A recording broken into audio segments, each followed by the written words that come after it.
코로나 청정국으로 불리고 있는 베트남이 9일 동안 확진자 제로를 찍고 있습니다. 25일 일본에서 유학하다 귀국한 베트남 학생 2명이 새로운 확진자로 확인돼 9일 만에 단 2명 늘었을 뿐입니다. 그런데 베트남 정부가 하는 발표에 대한 합리적 의구심 때문인지 베트남은 여전히 불안감에 시달리고 있습니다. 베트남 재벌의 딸로 알려진 최초 슈퍼점퍼자였던 17번 확진자를 포함한 운전기사와 유모, 동거 중인 친척 등은 모두 확진 판정을 받았었습니다. 그러나 17번 확진자가 격리 조치를 어기고 파티장이나 행사장에서 만난 친구들이나 다른 접촉자들에 대한 소식은 더 이상 나오지 않았습니다. 또한 17번 확진자와 같은 비행기를 탔다가 확진 판정을 받았던 정부 고위 관료는 국가 행사장에서 많은 이들과 접촉했고 다수의 골프 모임에 참석했지만 이에 대한 소식 역시 없었습니다.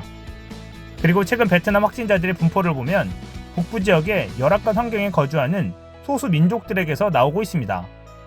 그럼에도 베트남 정부의 발표는 정부의 통제가 가능한 대도시 위주로만 정보가 나오고 있습니다. 뭔가 이상하지 않으신가요?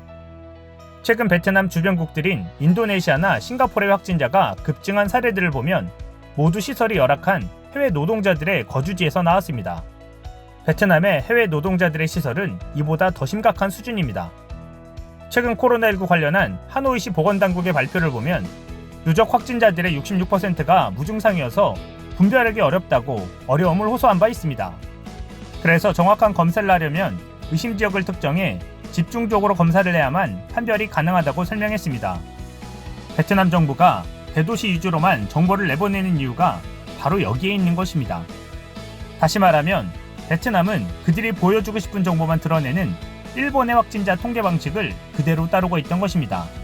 일본이 도쿄올림픽을 놓치지 않기 위해 진실을 가렸던 것이라면 베트남은 왜 이런 방식을 택하고 있는 것일까요?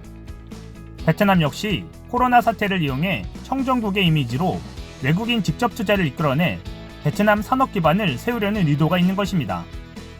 코로나19가 중국에서 발현되면서 미국, 유럽 등 세계 강국들이 과도한 중국 의존도를 낮추자는 목소리가 높아지고 있는 가운데 벌써부터 베트남이 이 자리를 차지할 것이란 전망이 많이 나오고 있습니다.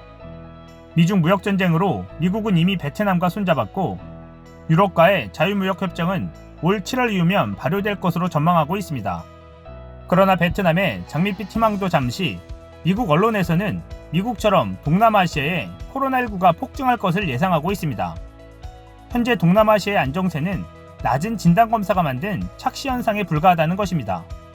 26일 0시 기준 월드 5미터에 따르면 100만 명당 코로나19 테스트 숫자는 한국이 1만 1,609명이고 일본이 1,120명입니다. 자국의 진단키트를 수출까지 하는 베트남의 숫자는 2,119명에 불과합니다. 세계 1위인 아이슬란드 13만 4,716명에 비하면 어느 정도 수준인지 아실 것입니다. 그리고 미국의 CNBC를 비롯한 언론들은 베트남의 확진자 그래프가 일본과 싱가포르의 4월 그래프와 매우 흡사한 모양새도 그 이유로 들었습니다. 현재 일본과 싱가포르에서 확진자가 폭증하고 있고 베트남의 인접국들에서 이주 노동자들의 코로나 발병이 동남아시아 지역 전체로 확증하는 가운데 베트남도 잠재적 일본의 길을 따르게 될 가능성이 높다는 것입니다. 코로나 사태로 한국을 입국 금지할 때 일본은 막지 않던 베트남이 의료 붕괴에 허덕이는 일본의 뒤를 따르는 모양새입니다. 이상 시온TV였습니다.